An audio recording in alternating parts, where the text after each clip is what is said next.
Grand.com. Sud Radio, 16h-17h, c'est votre avenir. Trina Magdine.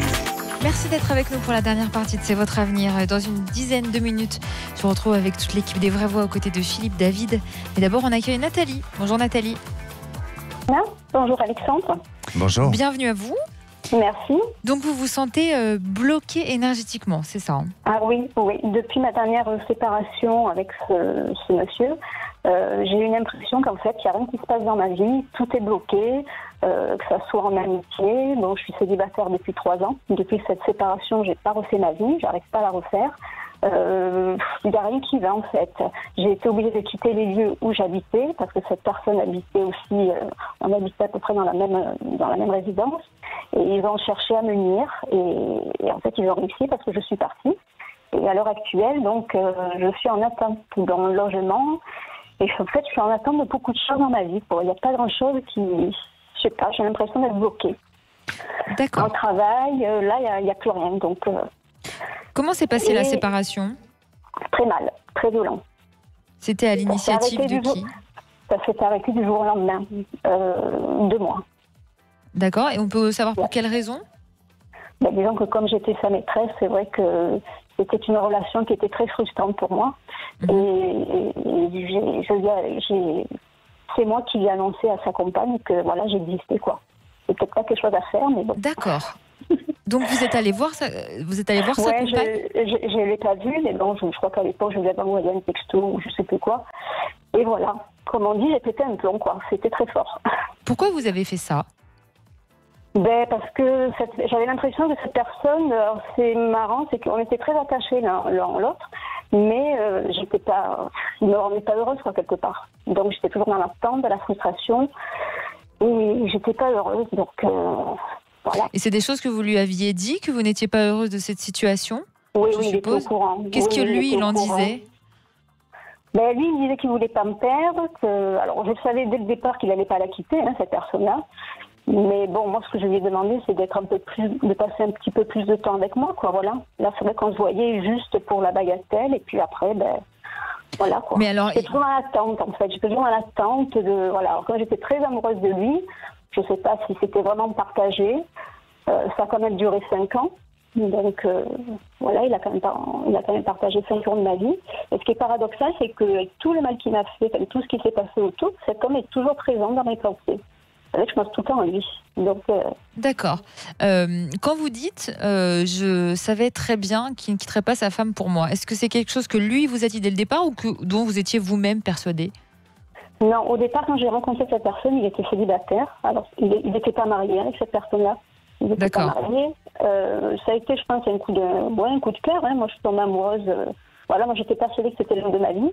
Mais après, petit à petit, il me disait sois patiente. De toute façon, c'était une histoire avec de l'argent. Voilà. Cette femme-là avait pas mal d'argent, donc je pense qu'elle l'a attrapé un peu dans ses griffes avec l'argent. Donc, il y avait la riche et la pauvre, et voilà, quoi. Donc, ça a duré 5 ans. Et quand départ, vous avez... Oui, allez-y. Excusez-moi. Au départ, ils voulaient qu'on vive ensemble. Au départ, oui, c'était... d'accord. Mais bon, après, c'est vrai que petit à petit, il a vécu avec elle, et voilà, quoi. Ils voyageaient ensemble, et bon. Et quand vous avez prévenu l'autre femme par message, comment ça s'est passé par la suite ? Est-ce qu'elle vous a contacté ? Est-ce que c'est lui qui vous a... En fait, lui, il a tout nié. Il m'a fait passer, en fait, pour l'harceleuse, comme quoi c'était moi qui le harcelais. Ça a été très loin, je veux dire, on a fini à la police. Donc, ils ont tout fait pour me nuire, quoi, voilà. Mais alors, quand vous dites ils ont tout fait pour me nuire, vous parlez de lui et sa compagne ? Je pense que c'est plutôt elle. Ouais, je pense que c'est quand même plutôt elle. Bon, lui, après, malheureusement, il voulait pas la perdre, parce que il y avait beaucoup d'enjeux dans cette relation, comme il était chez elle. Donc, voilà, il n'a pas voulu perdre tout ça, quoi. Mais je pensais pas qu'un homme, il pouvait faire autant de mal à une femme, quoi. C'est vrai que j'étais choquée psychologiquement, physiquement. Et donc, depuis vous ressentez des blocages, vous n'arrivez pas à avancer. Voilà, je n'avance pas du tout dans ma vie. Alors, quand j'habitais là-bas, c'est vrai que j'étais pas bien du tout, et j'ai été obligée de quitter mon appartement, quoi. Voilà. Donc, et vous pensez que cette femme est responsable de ces blocages que vous ressentez ? Oui, je pense, parce que par le passé, on m'avait dit qu'elle pratiquait un petit peu de magie noire. Donc, ouais. D'accord. Alexandre. Oui. Ouais. Alors, pour moi, Nathalie, Oui. il semblerait que déjà la relation que vous avez vécue a été une relation un peu sous effet de manipulation. Ouais. Alors après, conscient ou pas conscient de sa part, mais en attendant, cet homme a manqué de sincérité et de sincérité peut-être avec lui-même. Hein, et c'est ce qui a fait que, pendant des années, vous avez été touché et marqué un peu par rapport à cette histoire. C'est ce qui ressort dans le jeu, vous voyez. Ensuite, il semblerait aussi que lui n'avait aucune intention de, même s'il vous a dit qu'il avait qu'il aurait voulu vivre avec vous et faire un chemin avec vous, mais en attendant, il n'avait aucune intention de prendre des risques aussi importants et qui auraient peut-être, qui lui auraient valu des conséquences graves. Ensuite, pour moi, j'ai pas le sentiment que vous avez vécu des choses qui sont de l'ordre de la magie noire ou de pratiques ésotériques ou autres. Moi, je le ressens pas de cette manière-là. Je sens plus que vous avez été marqué par une relation avec qui cet homme... Vous savez, on a déjà parlé des relations avec des liens toxiques. Oui. Et cet homme avait besoin de vous pour se nourrir énergétiquement, parce que c'était sûrement quelqu'un qui était en très grande demande soit de présence ou même dans votre intimité. Je pense que votre intimité se passait très très bien ensemble. Et c'était en fait, je dirais, peut-être plus quelqu'un qui a eu un effet, je dirais, d'un point de vue énergétique toxique qu'autre chose. Et aujourd'hui, vous avez eu ce petit traumatisme émotionnel, hein, ça reste uniquement émotionnel, mais il y a un traumatisme qui a du mal, vous avez du mal à reprendre, vous, votre route et votre équilibre émotionnel et sentimental. Alors, ça va demander encore un petit peu de temps, mais vous êtes sur le chemin, on va dire, de la guérison énergétique, vous voyez. Et je sens que vous allez faire une nouvelle rencontre, il y a quelque chose de plutôt positif. Alors, est-ce que ces derniers temps, vous avez attiré plus des personnes qui n'étaient pas forcément disponibles, comme le cas avec votre ex, Samy ? Non, depuis 3 ans, en fait, j'ai rencontré qu'une personne qui était célibataire, mais apparemment, non, il ne voulait pas trop s'attacher. Donc, d'accord. Ça n'a pas été... ouais. Oui, alors même s'il était pas en couple, mais malgré tout, il n'était pas disponible à vivre l'histoire avec vous.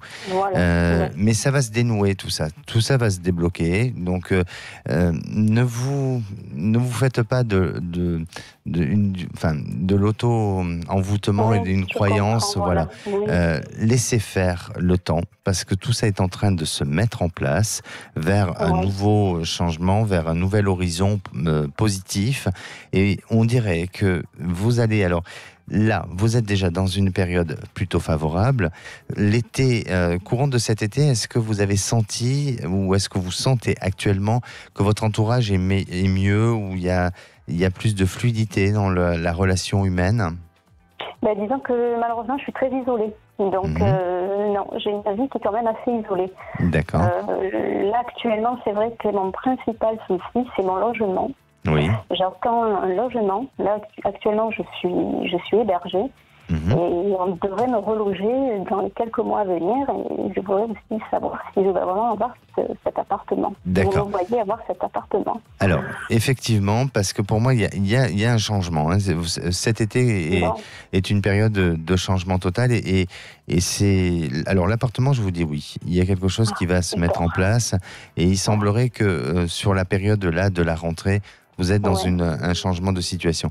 Et vous verrez que votre entourage aussi va s'ouvrir, où il y a en tous les cas plus de moyens pour pouvoir rencontrer les gens.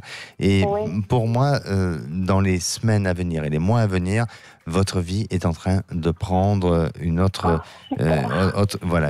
couleur, et vous allez de plus en plus vers quelque chose qui va se rééquilibrer, et vous allez pouvoir faire le deuil de ce passé. Mais j'aurais tendance à dire, et je veux pas, si vous voulez, enlever votre pensée, mais surtout, les blocages qui ont été là ont été plus liés à l'histoire que vous avez vécue et non pas à une personne extérieure qui vous aurait fait du mal ou qui vous aurait jeté un sort comme vous le pensez. Merci d'avoir été avec nous sur Sud Radio. Et merci à vous, Alexandre. Vous revenez nous voir demain. Vous ferez vos prédictions à nos auditeurs et on s'intéressera aux croyances des Mayas. Et tout un programme.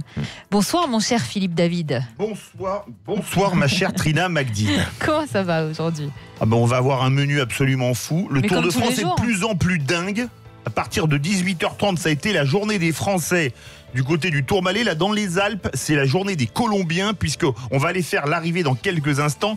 Quintana est premier, il a refait les 2 tiers de son retard au classement général. Et Egan Bernal fait une remontée au classement général. Entre le second et le quatrième, ils sont en 15 secondes au classement général. Vous vous rendez compte ? On n'a jamais vu ça. À 17h30, faut-il légaliser la PMA pour les femmes seules et les couples de femmes ?